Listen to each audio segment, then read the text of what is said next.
Australia's Conservative coalition has been voted out of office after nearly a decade in power. Will a Labour government put climate change at the forefront? And how will it tackle China's growing influence in the Pacific? This is Inside Story.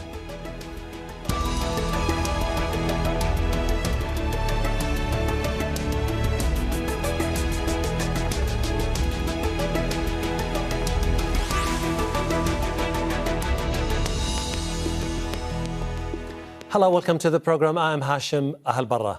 Australia has seen unprecedented bushfires and flooding in recent years. The extreme weather has brought climate change to the top of the voters' agenda, and Greens and climate-focused independents made big gains in Saturday's election at the expense of the Conservative coalition. Australia is a major exporter of fossil fuels, and the outgoing government often objected to plans to reduce greenhouse emissions. Neighbouring Pacific Islands say Australia is blocking action, even as their territories are under threat of sinking. Uneasy ties with the island nations are spilling into security as concerns mount in Australia and the US about China's recent deal with the Solomon Islands. We'll bring in our guests shortly. First, this report from Sarah Clark in Sydney. Day one in the nation's top job, and Anthony Albanese has promised unity and optimism to Australian voters.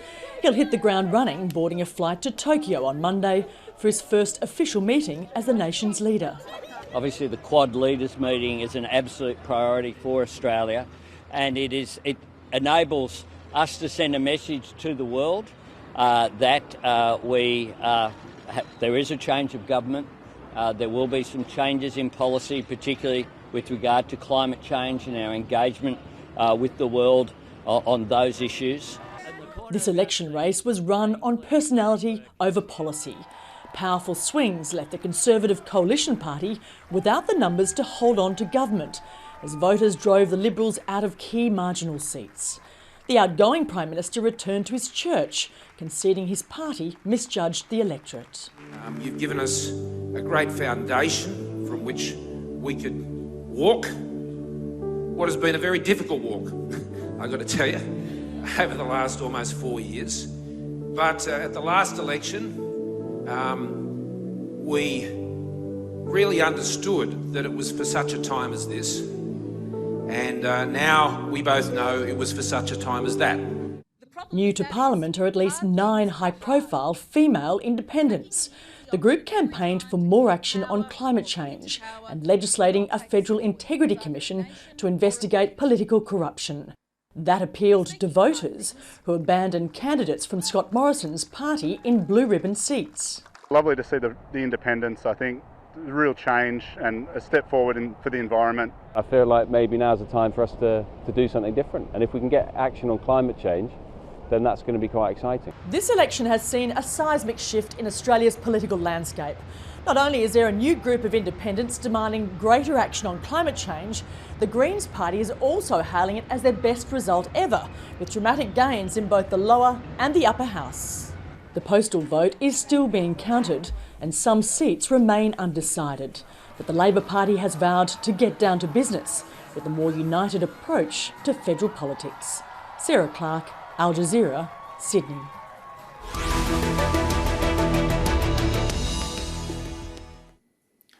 Let's bring in our guests. They're all joining us from Australia. In Canberra, Carlisle Thayer is Emeritus Professor at the University of New South Wales and Director of Thayer Consultancy. In Melbourne, Anna Skarbek, CEO of Climate Works Centre. In Wollongong, Gregory Milovich, Professor of History and Politics at the University of Wollongong. Welcome to the programme. Carlisle, oftentimes climate change is an issue that would be relegated to the back burner of any election campaign, except for this time, it has become decisive. Why? Well, as your lead-in said, Australia has experienced bushfires. Australia is part of the globe, and we have a very active community here that understands the need to confront climate change. I myself participated in 2007 in a study by the US government on 36 countries of interest, and in my particular area, Southeast Asia, sea level rise, which will affect the Pacific and Southeast Asia, was seen. Temperature will change, affecting crops. It will affect infestation by insects. So all across the board, it's a pressing existential issue. And we've watched the major powers equivocate as they attend international conferences, and particularly the Morrison government. And so the reaction by getting the Greens in Queensland, getting these independents, had been to pick up the mantle and say the major powers have failed us. And the major powers, both the opposition and the government, have lost substantial from their support. Anna, what does the shift in climate policy mean for the Labour Party and the new Prime Minister? Are we likely to see less investments in fossil fuels, or cutting emissions becoming a top priority? Well, yes, the incoming government does have a higher ambition for its climate policy than the previous government. Both parties are committed to the net zero goal for 2050, and the incoming government has a higher target for 2030. But interestingly, that target is not as high as the large business groups, such as the Business Council for Australia and other groups, have asked government to go. And it's certainly not as high as what would align Australia with the Paris Agreement goals of well below 2 degrees and 1.5 degrees. And so the Greens and the independent candidates will ask the incoming government to raise its ambition for the emissions reductions to be achieved in the next decade. There are also substantial commitments for investments in transmission and electricity infrastructure and other policies to increase action from industry and electric vehicles. And so there is an increased policy agenda from the incoming government. Greg, saying that the country is going to take a new direction is one thing, but do you expect any sort of backlash from the businesses which are historically centred around the very basic fossil fuel? One would expect there will be, at the current point of time, Australian coal exports are doing extremely well, of course, because of the situation in Ukraine and Russia. There's a great demand all over the world for coal in various places, and this is because there's a shortage of both gas and coal. So in some ways, the current economic circumstance in Australia is very much being held up by both coal and gas and exports of iron ore. Okay. Carlisle, for the time being, we have to wait and see whether the Labour will have a majority in the Parliament. But in case we end up having a hung Parliament, how do you see policies being shaped? Do you think he will have to reach out to other parties to be able to deliver on his promises?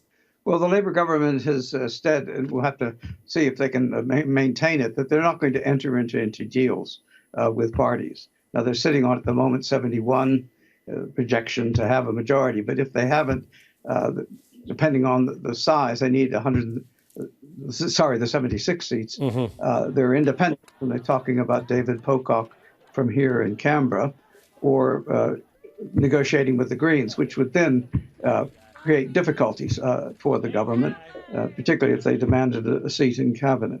Anna, quite fascinating the way Climate 200 and the very few donors who've stepped in providing massive support for the independents are changing the political landscape in Australia. Are we moving towards a direction now where climate change is going to be the top priority for the political establishment?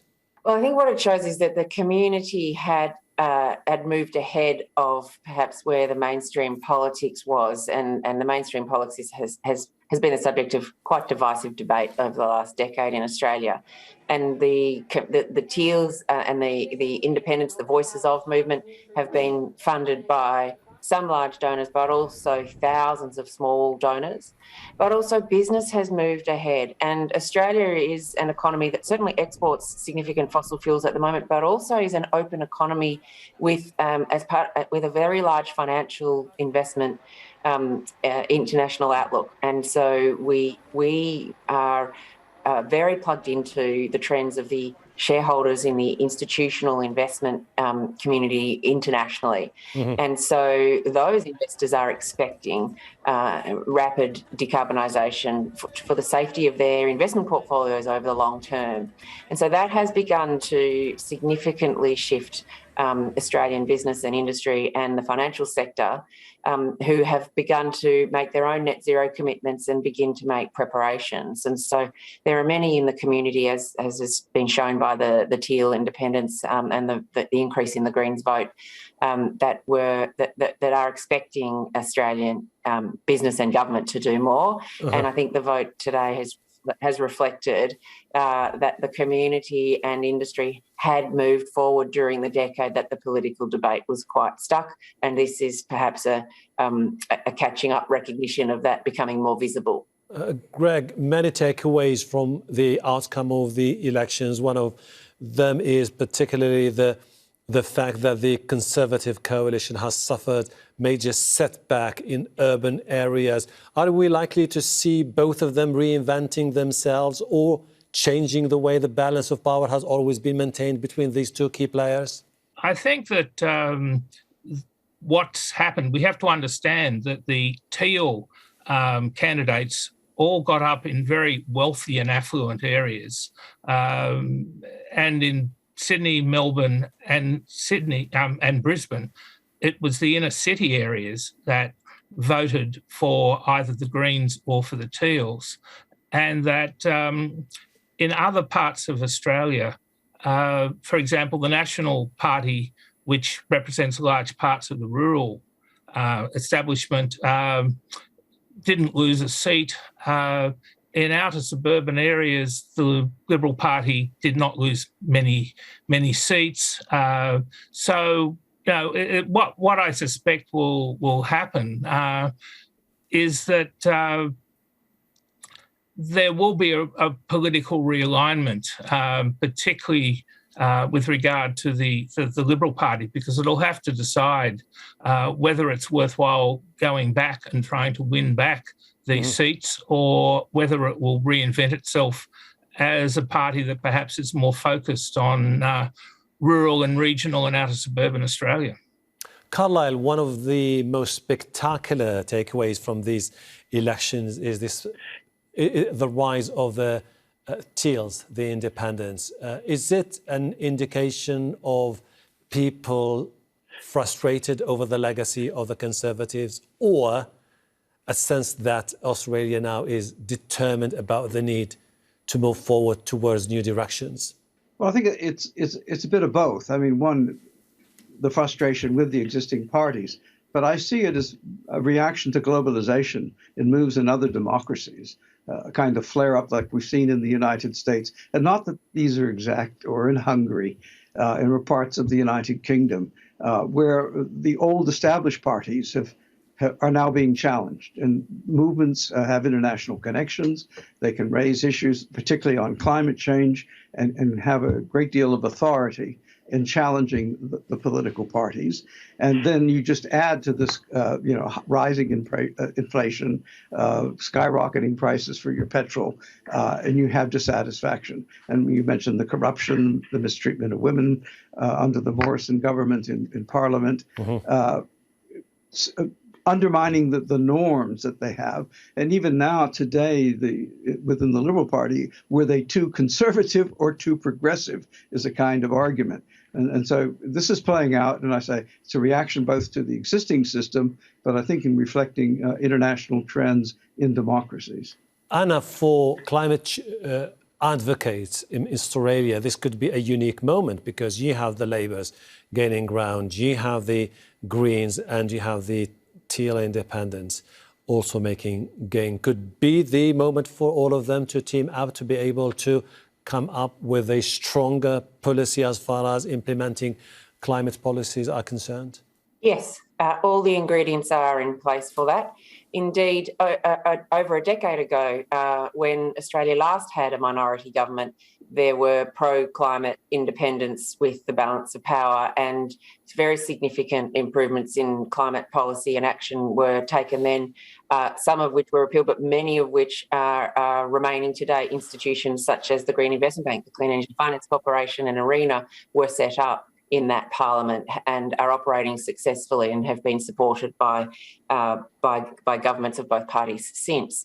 And so I think it is indeed an important moment, but also it's arriving at a time when the climate change opportunities and threats are far more visible to Australians. So you've already mentioned the fires and the floods that have made climate change far more physically visible from the risk perspective. But also the opportunity has become far more visible. The cost of renewable energy and batteries has continued to fall dramatically, and the availability of these technologies has become better understood, and indeed the shift has begun in many state governments and in the energy system and the sector. But also the manufacturers who are currently part of the fossil fuel economy are recognising that Australia is blessed with natural advantages to export zero emissions energy and commodities using the resources that we have to create green hydrogen or low emissions metals and minerals. And so many companies are beginning to invest substantially in preparing for the next chapter of Australia's economic growth, which would be to serve a global zero emissions economy. And so indeed, the incoming Prime Minister, Anthony Albanese, said in his acceptance speech last night, together we can take advantage of the opportunity for Australia to be a renewable energy superpower. And so this understanding has become much more widespread in the last decade, and all of those forces are coming together at this time. Greg, the Liberals lost because there is this prevailing sentiment across the country that they were somehow laggard when it comes to tackling climate change issues and in denial about... I would disagree with that view. The Liberals lost for a whole range of reasons. The reasons in Western Australia, I think, were quite different to the rest of the country. They didn't do well in urban areas. There were things to do with cost of living. There were things to do with petrol prices. I don't think that you can put a single cause on the elections across a country. For example, there was a swing towards the Liberals in Tasmania. So these things are far more complex than to say, oh, it was just because of climate change. So in this particular case, they lost in urban areas, they maintained their strongholds in rural areas. Are we likely to see them reinventing themselves in the future in a way where they will have to redefine their core constituency and agenda to be able to maintain the support and the constituencies they still have? Well, I think the Liberal parties had been divided between two sections, the moderates and the conservatives. The loss to the Teals has actually decimated many of the moderate faction element of the party. So it's got to decide, is it going to try and chase those seats or is it going to try and do something else? OK. Carlisle, there's another legacy that the Labour Party will inherit, which is the strained relations with China. Their win in this election, what does it mean for the future relationship with China? The Labour Party has said when they take office, it's up to China, which has frozen ministerial contacts for several years now, to rescind that policy and open up the possibilities of dialogue. The Labour Party doesn't have the baggage of the extreme rhetoric that we've heard during this election campaign. And so the personalities do matter. Chinese ambassador here in Canberra has held out possibilities of a kind of olive branch, which is different from his predecessor, a wolf warrior. So the very fact that there's a new government opens a possibility that there could be room for compromise. But Labour is being very careful because as your introduction, our Prime Minister now is just, our Prime Minister-to-be on Monday, just flown off to the Quad meeting. And the Quad meeting and the Quad has this informal understanding of trying to contain or counter Chinese influence. So they're not going to look well on an Australia that's going to give away the farm if it's going to open relations with China, which it isn't. But the government will come under pressure for business to solve trade problems. But still, it's China that puts the tariffs on and doesn't hold ministerial contacts. So there's an opportunity for China because the parties are different. And we have to see. So I think it's with the Morrison government, they've boxed themselves in a corner in a sense, not necessarily of their own making, and relations wouldn't have improved. And really the ball's in China's court. Can it see an opportunity with the government? Anna, whichever path this new government is going to take, it will have to look into its relationship with China and the impact of that relationship on future deals, particularly when it comes to climate change. Do you think that the government is going to be extremely delicate, careful in whichever direction it's going to take as far as the relationship with China is concerned?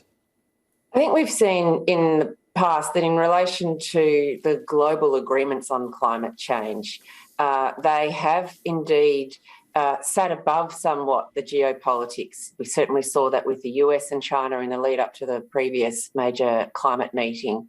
Where it becomes quite relevant for Australia is in our immediate Southeast Asia region and the Pacific.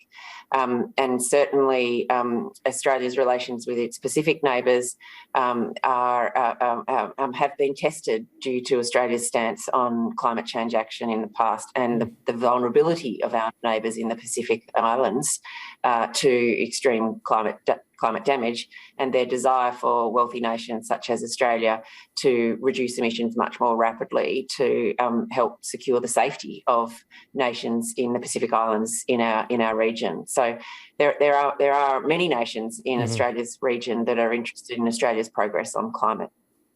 Greg, from 2018, when the Australian government banned Huawei from its 5G network all the way towards the pact between the Chinese government and the Solomon Islands about setting up what the Australians fear could be a military base that could change geopolitics of the region.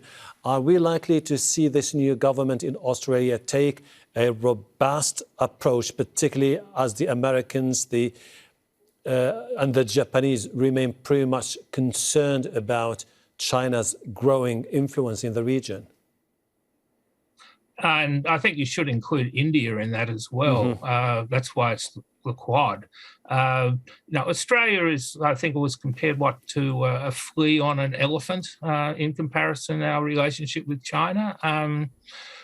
We sell a lot of things to China, and we perhaps were trapped into selling too much. We import a lot of stuff from China. There's a definite very strong connection economically. So, from a point of view of necessity, we have to have at least a workable relationship with China. But I think at the present time, it is very difficult working with China, simply because it's been flexing its muscles over the last 10 years or so. So it's whether I'm just sceptical, actually, whether any government in Australia actually has the sophistication to really deal with the Chinese government. I'm yet to be convinced that either side of politics is actually has that capability. Especially the trade volume between the two nations, especially as far as the Australian exports are concerned, which were standing up at about something like $104 billion over the last few years. This is going to be really taken into consideration for whatever decision the Australians will have to take for the time being. Carlisle, Thaya, Anna Skarbek and Greg Mirovich, I really appreciate your insight. Thank you. Thank you very much. And thank you too for watching. You can see the program again anytime by visiting our website, aljazeera.com. For further discussion, go to our Facebook page. That's facebook.com/AJ Inside Story. You can also join the conversation on Twitter. Our handle is @AJ Inside Story. From me, Hashim Ahl Barra, and the entire team here in Doha. Bye for now.